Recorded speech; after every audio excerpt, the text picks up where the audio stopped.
What's up, everyone? Welcome to the video. Today we're going to take a look at how to replace the cabin air filter in a 2020 Honda Pilot. So like I said, it's a 2020 Honda Pilot in this video, but it will be the same on a few different years. And I'll put a link in the description box of this video to where you can purchase these replacement cabin air filters if you're in need. So the cabin air filter is going to be located behind the glove box. In order to get to it, we need to open the glove box. Then I'm going to push in from both sides towards the center, and it's going to allow the glove box to come down. So push in and then pull it down like that.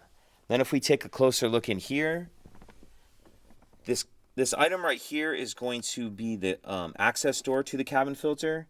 And there's two clips, one on each side, and these clips just push in. There's one just like it on this side, so push both those clips in, and then this whole tray is kind of going to pull out like this. So pull the tray out, and normally I wouldn't pull the actual filter out inside the vehicle just because it's really dirty, but just for better lighting, we'll take a look at it in here. So the actual filter, the replacement part, is going to be sitting in this tray. It'll just pull up out of there like that.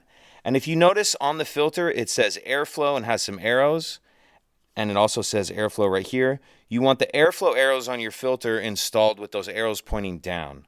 So install your replacement filters with those airflow arrows pointing down. And that'll just slide down in this tray. After you pull the old one out, just make sure it's sitting down in there properly. Once you have the new filter installed, then we'll slide our tray back in. Just lock that into place. And then we'll just pick up on the glove box, close it, and that's it. If you have any questions, please let me know. If you could take a second to like and subscribe, it helps us out, and I'd appreciate it. Thank you.